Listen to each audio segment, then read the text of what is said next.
नमस्कार प्रेक्षकांनो, ठरलं तर मग या मालिकेच्या येणाऱ्या भागामध्ये जबरदस्त असा ट्विस्ट येणार आहे.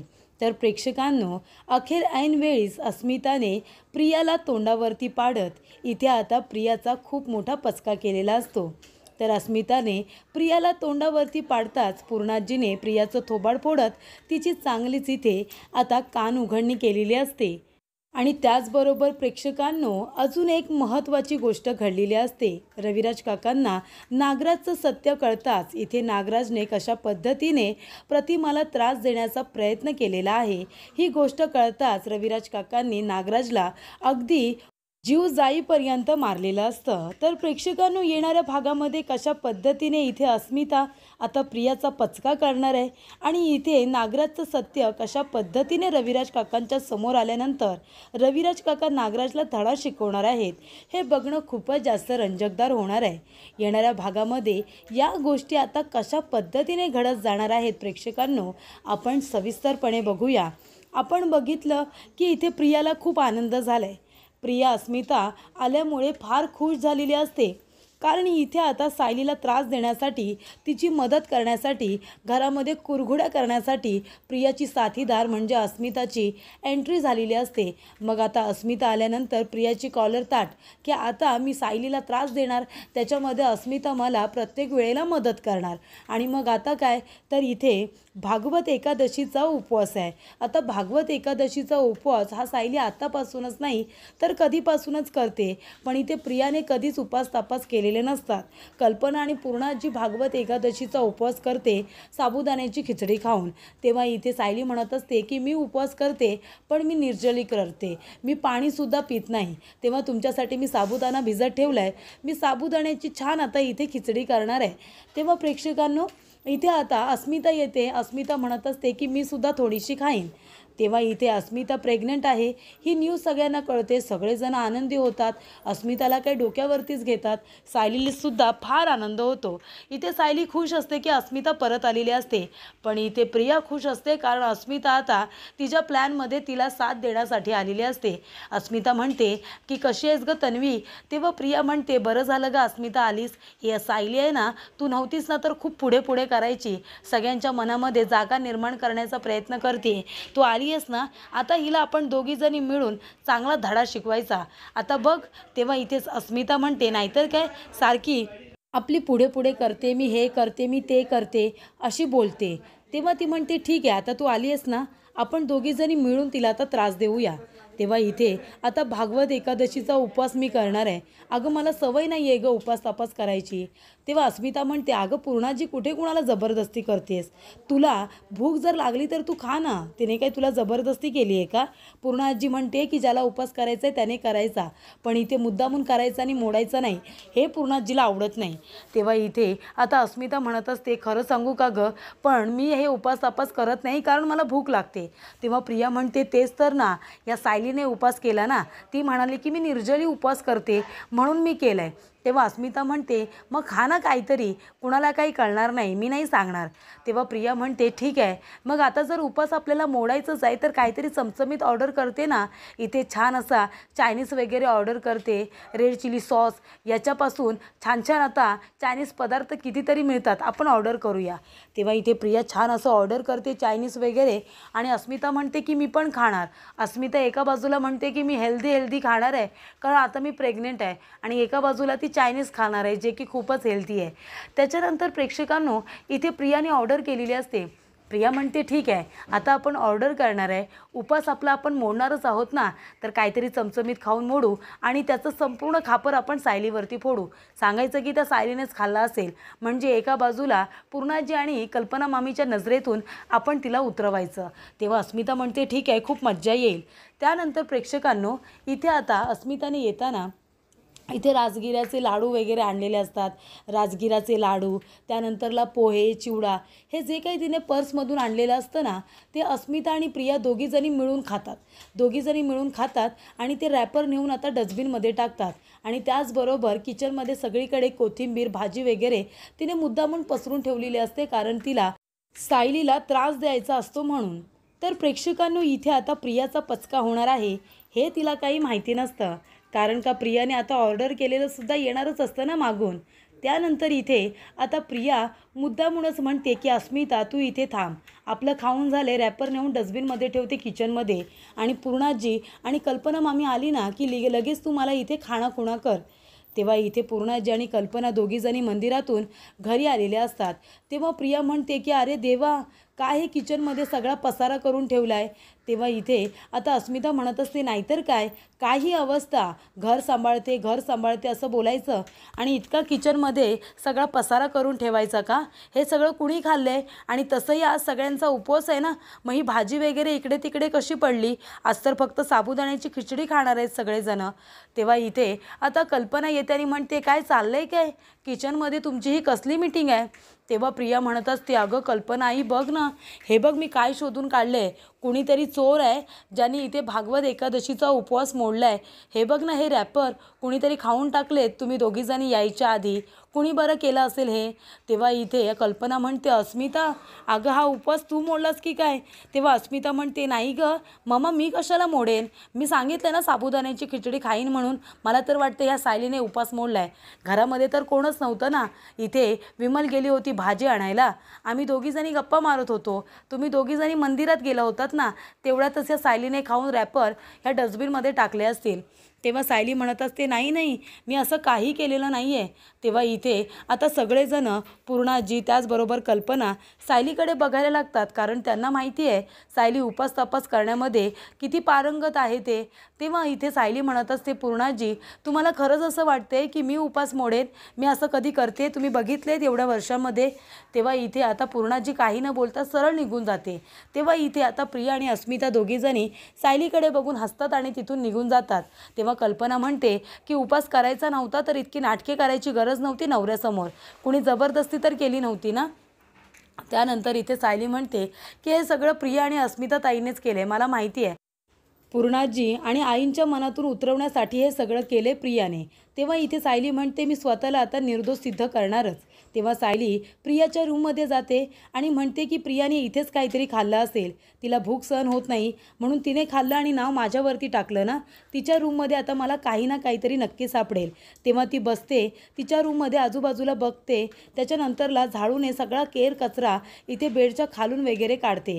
तेव्हा इथे खाल्लेला चिवडा, त्याचबरोबर त्याचे काही कागद, तुकडे, राजगिऱ्याचे लाडूचे तुकडे सगळं खाली पडलेलं असतं. ते ती इथे आता सुपडीमध्ये भरते आणि म्हणते की आई, पूर्णाजी, अस्मिताताई, प्रिया लवकर इकडे या. सगळेजण येतात. अस्मिता म्हणते काय गं, काय झालं तुला? का आम्हाला सगळ्यांना आवाज देतेस? तेव्हा सायली म्हणते पूर्णाजी, अस्मिताताई हे बघा, इथे मला प्रियाच्या रूममध्ये हे काय मिळाले, हे सगळं प्रियाच खाऊ शकते, कारण तिला भूकच सहन होत नाही. ती जेव्हा म्हणाली की मी सुद्धा उपास करणार आहे तेव्हा मलाच आश्चर्य वाटलं. मी आत्ताच नाही प्रिया, तर मी लग्नाच्या आधीपासून भागवत एकादशीचा उपास करते आणि ते सुद्धा निर्जली. तेव्हा तुला काही माहिती नव्हतं, कारण तू या गोष्टींकडे कधी लक्षच दिलं नाहीस. पण इथे हे सगळं पाळलं जातं, कळतंय ना तुला? तू नुसता माझ्यावरती आरोप नाही केलेस, तर पूर्णाजी हिने उपाससुद्धा मोडला आहे.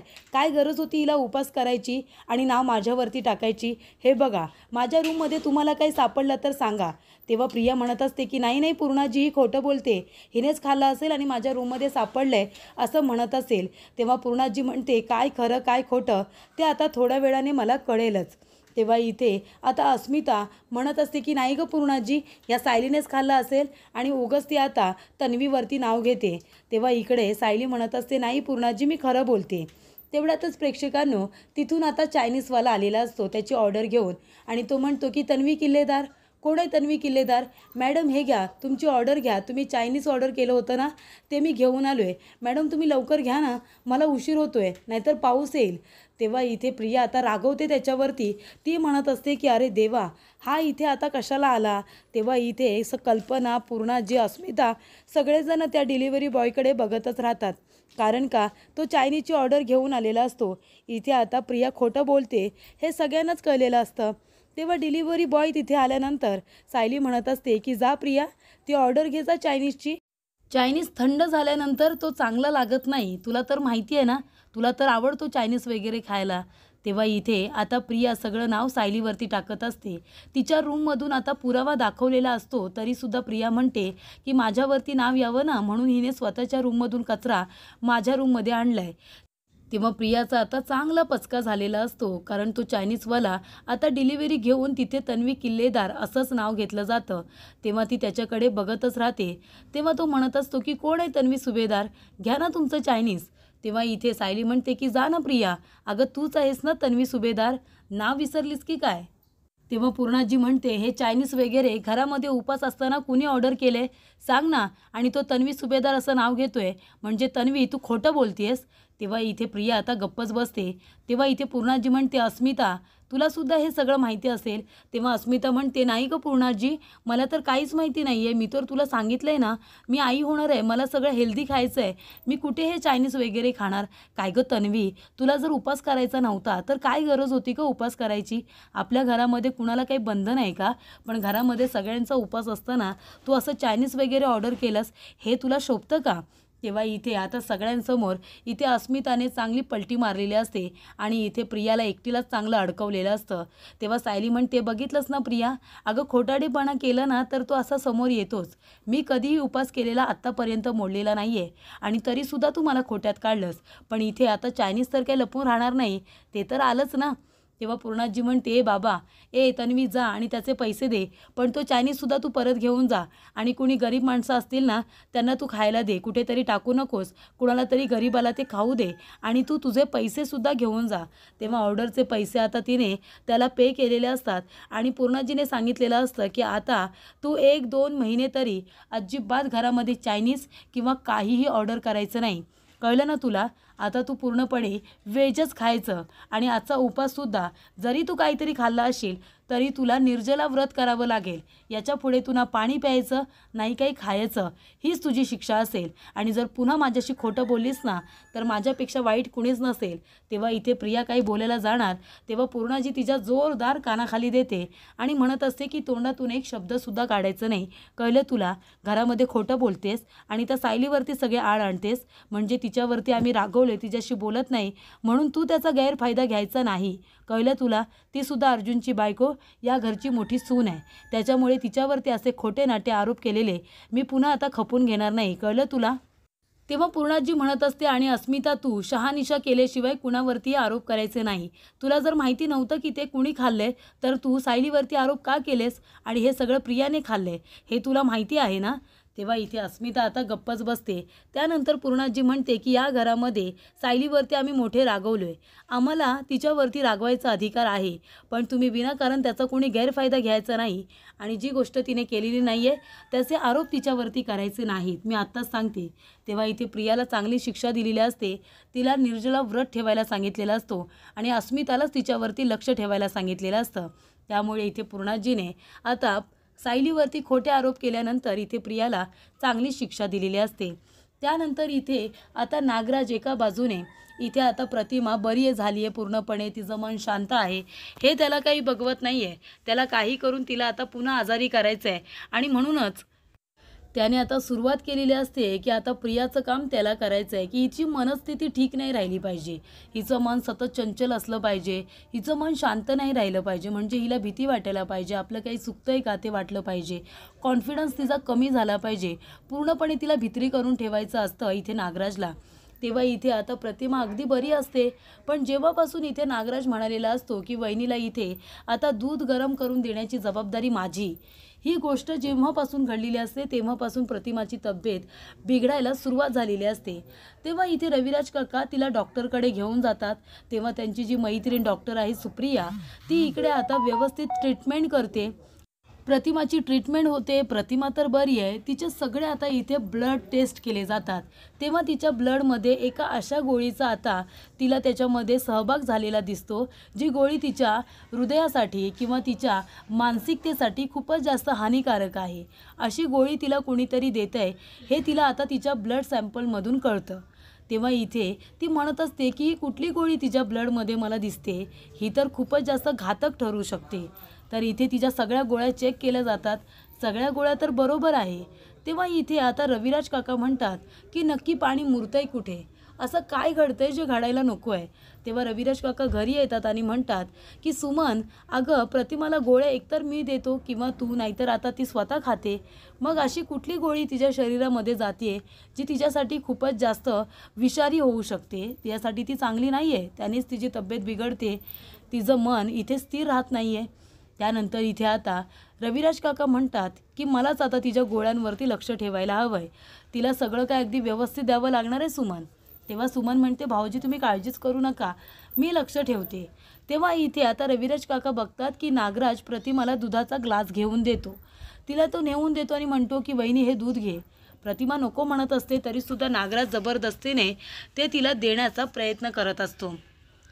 तेव्हा इथे आता रविराज काका 2-3 दिवस बघतात की नागराज तिला दुधाचा ग्लास नेऊन देतो आणि इथे रविराज काका म्हणतात की प्रतिमा अगं घे ना ते दूध, तो इतकं तुला काळजीने आणून देतोय तर ते तू घे. तेव्हा इथे आता प्रिया नसल्यामुळे इथे आता नागराज हे काम करत असतो.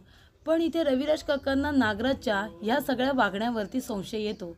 तेव्हा ते म्हणतात, नागराज जे माझ्याकडे दे, मी प्रतिमाला ते दूध घ्यायला सांगतो, दूध पिऊन टाक बरं, असं रविराज काका नागराज समोर म्हणतात. त्यानंतरला इथे आता प्रतिमा थोडं दूध पिते सुद्धा. नागराज गेल्यानंतर रविराज काका ते दुधाचा ग्लास हातामध्ये ठेवतात आणि ते दूध एका बॉटलमध्ये घेऊन ते टेस्टिंगसाठी घेऊन जातात. टेस्टिंगसाठी नेल्यानंतर त्या दुधामध्ये एका गोळीचा विष प्रयोग करण्यात आला आहे. म्हणजे ती गोळी हळूहळू तिच्या बुद्धिमत्तेवरती परिणाम करणार, तिला कमकुवत करणार, तिच्या शरीरावरती नको तो परिणाम होणार, अशा त्या गोळीचा आता त्याच्यामध्ये समावेश असतो. आणि आता ती गोळी त्याच्यामध्ये सापडते, ते विषाणू सापडतात. तेव्हा रविराज काकांना कळतं की नागराज हे सगळं का करतोय, नागराज हे सगळं मुद्दामून करतोय का. ते घरी येतात आणि नागराजला जाब विचारतात. म्हणतात की दुधामधून तू कुठली गोळी प्रतिमाला देत होतास, त्याच्यामुळे प्रतिमाची तब्येत बिघडत चाललेली आहे. सुमन घाबरते, ती म्हणते, भाऊजी तुम्ही हे काय बोलताय. तेव्हा रविराज काका म्हणतात, सुमन मी अगदी बरोबर बोलतोय. हे बघ मी तुला काहीच बोलत नाही आहे, सगळ्यामध्ये तुझी काही चूक नाही आहे. पण मी हे दूध जे रविराज काका म्हणतात की नागराजने सुमनला प्यायला दिलं होतं ते मी टेस्टिंगसाठी नेलं होतं, कारण मला संशय होता की असं काय घडतं आहे की प्रतिमाला हा सगळा त्रास होतो आहे. अशी कुठली गोळी आहे जी तिच्या शरीरामध्ये चुकून जाते. तर हे सगळं नाटक नागराज करत होता. हे आता रविराज काका सगळ्यांसमोर बोलतात. रविराज काका इथे नागराजला जा विचारतात की हे सगळं करण्यामागे तुझं कारण काय. मी टेस्टिंग करून आलो आहे, मी रिपोर्ट घेऊन आलो आहे आणि ही गोळी तूच देतो आहेस तिला. तेव्हा इथे आता रविराज काका त्याला थोबाडी देतात, त्याला चांगलं मारतात. नागराज म्हणतो, नाही दादा मी काही केलेलं नाही आहे आणि तो खोटं बोलत असतो. तरीसुद्धा रविराज काका म्हणतात की तुझ्याशिवाय दुसरं हे कुणीच करू शकत नाही, हे काम तुझंच आहे. तुझ्याच ह्या वागणुकीमुळे प्रतिमाला हा सगळा त्रास होतोय. गोड गोड बोलून तुला हे सगळं करायची काय गरज आहे. प्रतिमा इतक्या वर्षानंतर परत आली, हे तुला बघवत नाही आहे का. तेव्हा इथे रविराज काका म्हणतात की लांब राहायचं प्रतिमापासून. तिला जर काही झालं ना तर मी तुला जिवंत सोडणार नाही, नाहीतर आत्ताच्या आता घरातून चालता हो. तेव्हा इथे नागराज रविराज काकांची माफी मागतो, सुमन माफी मागते. तेव्हा सुमनकडे बघून रविराज काका गप्प बसतात. पण इथे आता नागराजला खूपच जास्त त्याने चोप दिलेला असतो आणि आता प्रतिमाला जर काही झालं तर नाव तुझ्यावरतीच घेणार आणि तुझ्या विरोधात मी पोलीस कंप्लेंट करणार, असं रविराज काका आता नागराजला म्हणतात.